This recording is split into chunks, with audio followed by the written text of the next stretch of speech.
আপনাদের সবাইকে আমন্ত্রণ জানাচ্ছি আন্তর্জাতিক অঙ্গনের সবশেষ সংবাদ নিয়ে আমাদের প্রতিদিনের আয়োজন যমুনা আইডেস্কে। শুরুতেই থাকছে শিরোনাম।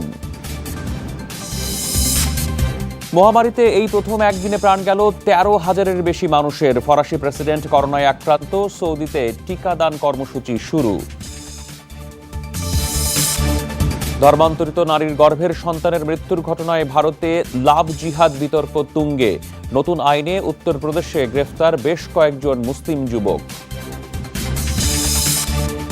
শক্তিশালী তুষারঝড়ের কবলে যুক্তরাষ্ট্রের পূর্ব উপকূল, ওয়াশিংটন, নিউ ইয়র্ক সহ ১৪টি রাজ্যে সতর্কতা। ভোগান্তিতে কোটি কোটি মানুষ।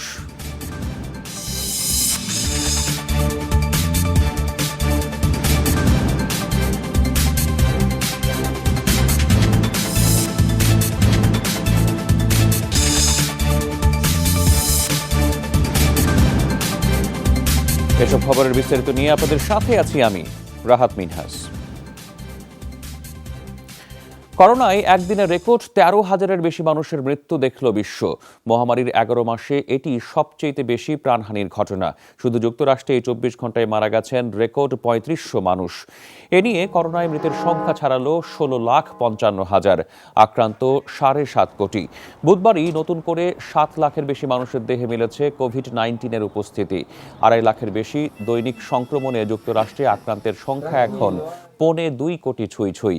দিনের দ্বিতীয় সর্বোচ্চ প্রায় ১,০০০ মৃত্যু হয়েছে দেশটিতে মোট প্রাণহানি ১,৮৪,০০০-এর মতো। দৈনিক প্রাণহানি ৬০০ থেকে ৭৫০ ছিল জার্মানি, ইতালি, রাশিয়া, পোল্যান্ড ও যুক্তরাজ্যে। মধ্যপ্রাচ্যের প্রথম দেশ হিসেবে সৌদি আরবে শুরু হলো করোনা ভাইরাসের টিকাদান কর্মসূচি। বৃহস্পতিবার দেশটির স্বাস্থ্যমন্ত্রী তৌফিক আল রাবিয়া নিজেও গ্রহণ করেন করোনার ভ্যাকসিন। স্বাস্থ্য মন্ত্রণালয় জানিয়েছে, বুধবারই ফাইজার বায়োএনটেকের টিকার প্রথম চালান পৌঁছায় রিয়াদে। রাজধানীর একটি স্বাস্থ্যসেবা কেন্দ্রে ৬০-ঊর্ধ্ব ২ নারী পুরুষকে প্রথম এই টিকা দেয়া হয়। পরে টিকা নেন স্বাস্থ্যমন্ত্রী। সৌদি আরবে এরই মধ্যেই ভ্যাকসিন গ্রহণে অনলাইনে নিবন্ধন করেছেন ১.৫ লাখের বেশি মানুষ। করোনা ভাইরাসে সৌদি আরবে সংক্রমিতর সংখ্যা ৩,৬০,০০০-এর বেশি, আর প্রাণ হারিয়েছেন ৬,০০০-এর বেশি মানুষ। করোনায় আক্রান্ত হয়েছেন ফ্রান্সের প্রেসিডেন্ট ইমানুয়েল ম্যাক্রন। বৃহস্পতিবার এই তথ্য নিশ্চিত করেছে এলিসি প্রাসাদ। জানানো হয়, কিছুদিন ধরেই করোনার বিভিন্ন উপসর্গে ভুগছিলেন ফরাসি প্রেসিডেন্ট। টেস্ট করানোর পর ফলাফল পজিটিভ আসে। তাকে আইসোলেশনে থাকতে বলা হয়েছে বলে জানিয়েছেন চিকিৎসকরা। তবে ম্যাক্রন নিজেই জানিয়েছেন শারীরিকভাবে তিনি সুস্থ আছেন। আইসোলেশন থেকে প্রশাসনিক কাজ করবেন বলেও জানিয়েছেন তিনি। সম্প্রতি মুসলিম বিদ্বেষ ইস্যুতে বিশ্বব্যাপী ব্যাপক সমালোচনার মুখে পড়েন ইমানুয়েল ম্যাক্রন। ফ্রান্সের ব্যঙ্গ ম্যাগাজিন শার্লি এবদোর কার্যালয়ে হামলা ও হত্যাকাণ্ডের মামলায় ১৪ জনকে বিভিন্ন মেয়াদে কারাদণ্ড দিল প্যারিসের একটি আদালত। হামলার অর্থের যোগানদাতা হিসেবে চিহ্নিত হায়াত বুমেদিনকে ৩০ বছরের কারাদণ্ড দেওয়া হয়েছে।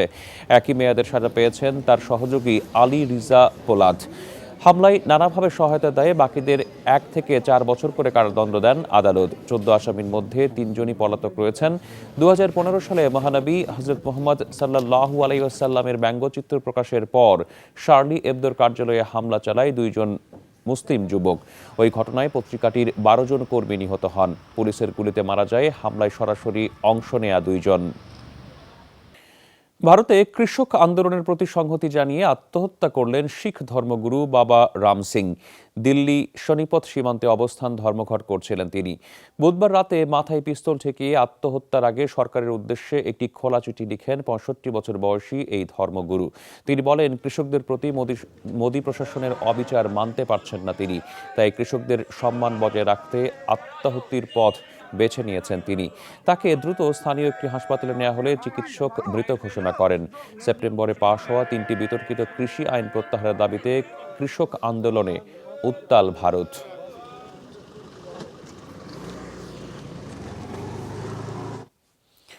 বিয়ের মাধ্যমে ধর্মান্তর ঠেকানোর আইন নিয়ে বিতর্কের ঝড় চলছে ভারতে। প্রেমের ফাঁদে ফেলার অভিযোগ তুলে ২ প্রদেশে গ্রেফতার করা হয়েছে কয়েকজন মুসলিম যুবককে। লাভ জিহাদ নাম দিয়ে হিন্দু মুসলিমের মধ্যে বিয়ে ঠেকাতে তৎপর কট্টরপন্থী গোষ্ঠীগুলো।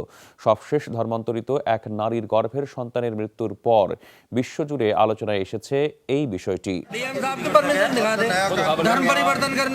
ঘটনাস্থল উত্তরপ্রদেশের মোরাদাবাদ জেলা। হিন্দু ধর্ম থেকে ইসলাম গ্রহণ করায় থানার ভেতরেই বিজেপির কট্টর ডানপন্থী সংগঠন বজরং দলের নেতাকর্মীদের লাঞ্ছনার শিকার হন অন্তঃসত্ত্বা এই নারী।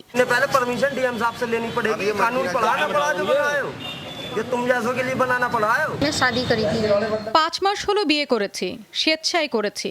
22 বছর বয়স আমার। 5 ডিসেম্বর স্বামীকে গ্রেফতারের পর এই নারীকে পাঠানো হয় সরকারি আশ্রয় কেন্দ্রে। আদালতে দাঁড়িয়ে স্বেচ্ছায় ভিন্ন ধর্মের ব্যক্তিকে বিয়ের কথা জানালে চলতি সপ্তাহে স্বামীর বাড়িতে ফেরার অনুমতি পান তিনি। এরপরই অভিযোগ করেন প্রশাসনের হেফাজতে নিদারুণ অবহেলায় গর্ভের সন্তান নষ্ট হয়েছে তার। কথিত লাভ জিহাদ ঠেকাতে গেল মাসে ধর্মান্তর বিরোধী আইন পাশ করে উত্তরপ্রদেশ সরকার। এরপরই প্রকাশ পাচ্ছে একের পর এক মুসলিম যুবককে গ্রেফতারের খবর। বুধবারও বিজনোর শহরে গ্রেফতার করা হয় এক যুবককে। নতুন এই আইনে জোরপূর্বক বা কৌশলে ধর্ম পরিবর্তনে কাউকে বাধ্য করলে শাস্তি হিসেবে সর্বোচ্চ 10 বছর কারাদণ্ডের বিধান রয়েছে। বেশ কিছুদিন ধরেই একটি মেয়ে নিখোঁজ ছিল। অভিযোগের ভিত্তিতে একজন আটক হয়েছে। নতুন আইনে তাকে গ্রেফতার দেখানো হচ্ছে, কারণ প্রাথমিক তদন্তে জানা যাচ্ছে নিজের পরিচয় গোপন করে মেয়েটির সাথে সম্পর্ক গড়ে তুলেছিল ছেলেটি। এরপর তাকে অপহরণ করে ধর্ম পরিবর্তনের জন্য চাপ দিতে শুরু করে। প্রেমের ফাঁদে ফেলে হিন্দু নারীদের কৌশলে ইসলাম ধর্ম গ্রহণে বাধ্য করছেন মুসলিম পুরুষরা, এমন অভিযোগ ভারতের কট্টর গোষ্ঠীগুলোর। হিন্দু মুসলিম বিয়ে ঠেকাতে সামাজিক যোগাযোগ মাধ্যমগুলোতে ব্যাপক প্রচারণাও চলছে। তবে আদালতের বেশ কয়েকটি রায় বলা হয়েছে বিয়ে একান্তই ব্যক্তিগত পছন্দের বিষয়, এখানে ধর্মীয় পরিচয় প্রাধান্য পাওয়ার সুযোগ নেই। Nushat Kamal, Jamuna news. Call centre কেলেঙ্কারিতে সম্পৃক্ত সন্দেহে ভারতের নয়াদিল্লিতে অর্ধশতাধিক যুবককে গ্রেফতার করেছে দেশটির পুলিশ। প্রতারণার মাধ্যমে $1.5 কোটি হাতিয়ে নেওয়ার অভিযোগ রয়েছে তাদের বিরুদ্ধে। পুলিশ জানিয়েছে স্পর্শকাতর কোনো দেশে আর্থিক লেনদেন আছে এমন গ্রাহকদের ব্ল্যাকমেইল করত এই চক্রটি। ব্যাংক হিসাব ও অন্যান্য সম্পত্তি জব্দ হতে পারে এমন ভয় দেখানো হতো। আইনি জটিলতা এড়াতে তাদের দাবিকৃত অর্থ দিতে বাধ্য হতেন ভুক্তভোগীরা। এমনকি চক্রটির পরামর্শে নিজেদের অর্থ সুরক্ষিত রাখতে বিটকয়েন ও অনলাইন গিফট কার্ড কিনে ভারতে ওয়ালেটেও রাখতেন অনেকেই। চলতি বছর এমন 25টির বেশি কল সেন্টারের প্রতারণার সামনে এনেছে দিল্লি পুলিশের সাইবার ক্রাইম বিভাগ।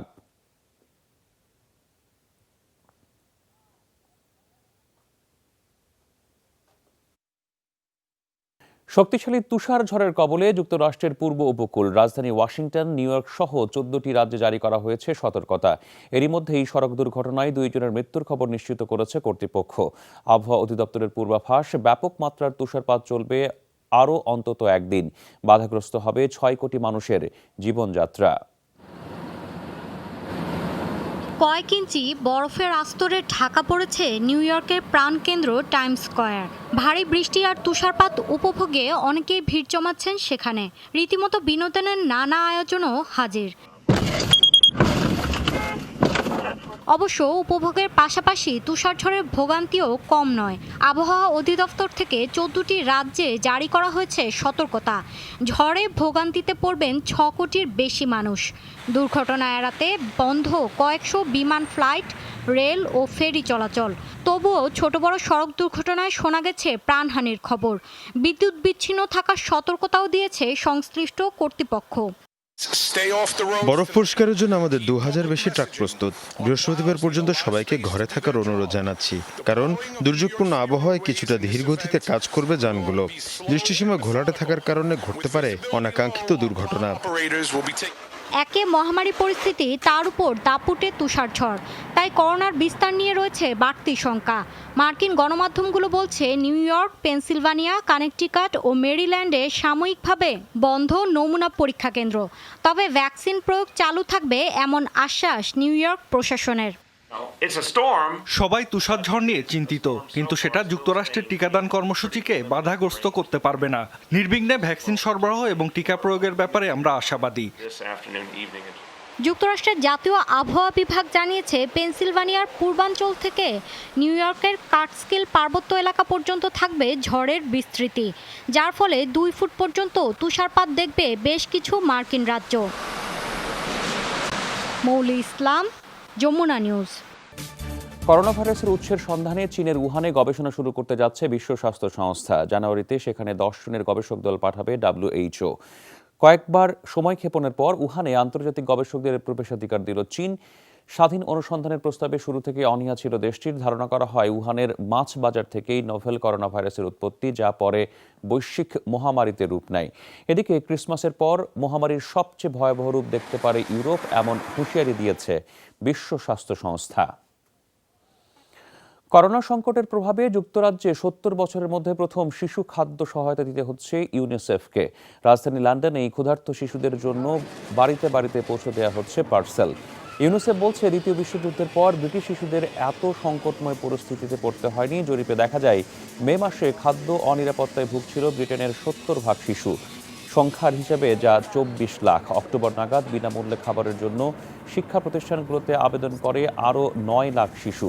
এ অবস্থায় স্কুল ফুড ম্যাটার্স প্রকল্পের আওতায় 25টি স্কুলে পুষ্টিকর খাবার দেবে ইউনিসেফ। করোনায় সৃষ্ট আর্থিক সংকটের কারণে সিয়েরা লিওনে বাড়ছে কিশোরী বিবাহ। নগদ অর্থ, গবাদি পশু, এমনকি ফসলের বিনিময়েও বিয়ে দিচ্ছেন অভিভাবকরা। তাদের দাবি, চরম খাদ্য সংকটে এমন সিদ্ধান্ত নিতে বাধ্য হচ্ছেন তারা। নিজের বিয়ের কথা বলতে গিয়ে এভাবে কান্নায় ভেঙে পড়েন মারিয়ামা কন্তে। বিয়ের পর থেকে স্বামীর নির্যাতনের শিকার সিয়েরা লিওনের এই কিশোরী। এক বৃদ্ধ অনেক অর্থের লোভ দেখায় আমার পরিবারকে। অর্থের অভাবের কারণে আমার পরিবার আমাকে বিয়ে দিয়ে দেয়। এখন আমার জীবন দুঃস্বপ্নের মতো। আফ্রিকার দারিদ্র্যপীড়িত দেশ সিয়েরা লিওন। প্রাণঘাতী করোনা ভাইরাসের প্রকোপের কারণে বিশ্বজুড়ে চলা আর্থিক সংকটের ধাক্কা লেগেছে দেশটিতেও। বিদেশি সাহায্য এবং বিনিয়োগই দেশটির অর্থনীতির মূল চাবিকাঠি। মহামারীর কারণে কমে গেছে এসব সহায়তা। ফলে অর্থ সংকটে কিশোরীদের বিয়ে দিতে বাধ্য হচ্ছেন অভিভাবকরা। আমার বাবা মার কোনো কাজ নেই, ফলে খাবারের সংকটে পড়তে হয় আমাদের। অনেক দিন গেছে যখন না খেয়েছিলাম আমরা, তাই বাধ্য হয়ে আমার বাবা মা আমাকে বিয়ে দিয়ে দেন। কিন্তু আমি লেখাপড়া করতে চাই। সার্বিক পরিস্থিতি এতটাই নাজুক যে গবাদি পশু, এমনকি এক বস্তা চালের বিনিময়ে অভিভাবকরা বিয়ে দিচ্ছেন কিশোরীদের। জাতিসংঘ বলছে, করোনার কারণে দেশটিতে অপ্রাপ্তবয়স্ক বিবাহিত মেয়ের সংখ্যা ছাড়াবে প্রায় 13 মিলিয়ন। কিশোরীদের শিক্ষা এবং কর্মসংস্থানের জন্য আমরা অনেক আগে থেকেই উদ্যোগ নিয়েছি, কিন্তু করোনার জন্য তৃণমূল পর্যায়ে পৌঁছানো সম্ভব হচ্ছে না। এর পাশাপাশি অর্থনৈতিক সংকটও বড় আরেকটি কারণ কিশোরী বিয়ের। সংশ্লিষ্টরা বলছেন, অপ্রাপ্ত বয়সে বিয়ের কারণে স্বাস্থ্য ঝুঁকি বাড়ছে সিয়েরা লিওনের কিশোরীদের। মীর মুশফিক হাসান, যমুনা নিউজ। করোনার প্রকোপের মধ্যেই আবার পঙ্গপালের আক্রমণের শঙ্কা আফ্রিকার বিভিন্ন দেশে। বছরের শুরুতে পঙ্গপালের তাণ্ডবে ব্যাপক ক্ষতির পর এবারের আক্রমণকে সেকেন্ড ওয়েভ বলছেন বিশেষজ্ঞরা, যাতে আক্রান্ত হতে পারে প্রায় 30টি দেশ। সোমালের একটি ফসল ক্ষেতের দৃশ্য এটি। ঝাঁকে ঝাঁকে পঙ্গপালের আক্রমণে ব্যাপক ক্ষতির মুখে মাঠের পর মাঠ ফসল। সম্প্রতি আফ্রিকার বিভিন্ন দেশে বেড়েছে পঙ্গপালের আক্রমণ। ইরিত্রিয়া, ইথিওপিয়া, জিবুতি, কেনিয়ার মতো বিভিন্ন দেশে হানা দিচ্ছে ঝাঁকে ঝাঁকে পঙ্গপাল।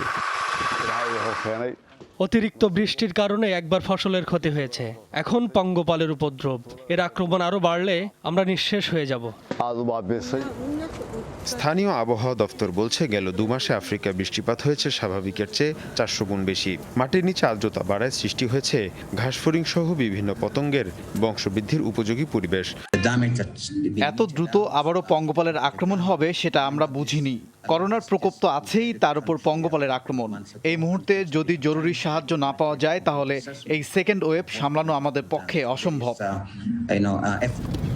মাইলের পর মাইল এলাকা জুড়ে পঙ্গপালের এক একটি ঝাঁকের বিস্তার, যাতে থাকে কয়েক কোটি পতঙ্গ। চলতি বছরের জানুয়ারিতে শুধু কেনিয়াতেই 2 লাখ একরের বেশি ফসল নষ্ট হয়েছে পঙ্গপালের আক্রমণে। করোনার মহামারীর পর পঙ্গপালের আক্রমণ হলে ভয়াবহ খাদ্য সংকটে পড়বে অঞ্চলটির দেশগুলো। বছরের শুরুতে পঙ্গপাল নিয়ে আমাদের অভিজ্ঞতা ভয়াবহ। ওই সময় ফসলের যে ক্ষতি হয়েছে সেটাই পুষিয়ে উঠতে পারিনি। সেই পরিস্থিতিরই যদি পুনরাবৃত্তি হয়, তাহলে আমরা শেষ হয়ে যাব। আমরা সোমালিয়া সরকারের সাথে যোগাযোগ করেছি, সমন্বিত প্রচেষ্টার কোনো বিকল্প নেই। শুধু আফ্রিকার দেশই নয়, পরিবেশবিদরা বলছেন পঙ্গপালের বিস্তার ছড়াতে পারে ওমান, সৌদি আরব সহ মধ্যপ্রাচ্যের বিভিন্ন দেশেও। Mir Mushfiq Hasan, Jamuna news. President Donald Trump ক্ষমতা ছাড়লেও মার্কিন নীতিতে আসবে না কোনো পরিবর্তন, বুধবার এমন মন্তব্য করেছেন ইরানের সর্বোচ্চ ধর্মীয় নেতা আয়াতুল্লাহ আলী খামেনি। শত্রুদের কখনোই বিশ্বাস করবেন না, ভুলে যাবেন না তাদের আসল রূপ, কারণ ট্রাম্প শাসিত আমেরিকা আর ওবামার যুক্তরাষ্ট্র আমাদের সাথে কি করেছে সেটা দেখেছেন ইরানিরা। সুতরাং হোয়াইট হাউসে প্রেসিডেন্ট বদল হলেই যে তাদের নীতি পরিবর্তন হবে সেটা ভাবাটাই ভুল। আফগানিস্তানে তালেবান হামলায় পুলিশ সদস্য সহ 15 জন সদস্য নিহত হয়েছেন। বুধবার দেশটির উত্তরাঞ্চলের বালকান প্রদেশে এই ঘটনা ঘটে। কর্তৃপক্ষ বলছে নিয়মিত টহলের সময় আগে থেকে ওৎ পেতে থাকা জঙ্গিরা এই হামলা চালিয়েছে। এ সময় পুলিশ সদস্যরা পাল্টা প্রতিরোধ গড়লে তালেবানের কয়েকজন সদস্য নিহত হয়।